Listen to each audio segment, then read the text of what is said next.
Carney's government sneaks Chinese EVs into Canada, selling out workers and security. Donald Trump warned us. Renegotiate USMCA, block Beijing, defend sovereignty, and bring manufacturing jobs back home before Canada becomes a client state forever again. Watch for yourself what Jamieson Greer said live.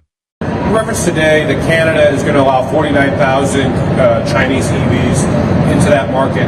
Is that something you expect to address in USMCA negotiations? And can you talk more broadly about the Detroit 3 and other automakers say USMCA is crucial to the supply chain, ensuring low-cost parts for some of the vehicles that are built here?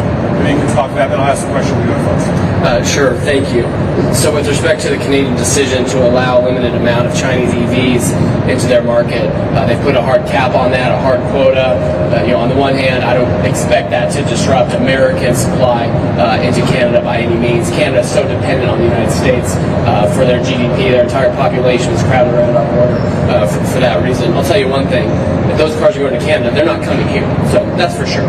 I think broadly speaking, with respect to USMCA, we're in a period of renegotiation. We're taking a very close look at it. There are certain aspects of it related to agriculture, et cetera, that some of the supply chains make sense. But when it comes to manufacturing, we want those jobs here. We understand that some of the big three, they have some operations in Mexico, some in Canada. We want to create incentives to bring as much back here. President Trump did the USMCA in the first term.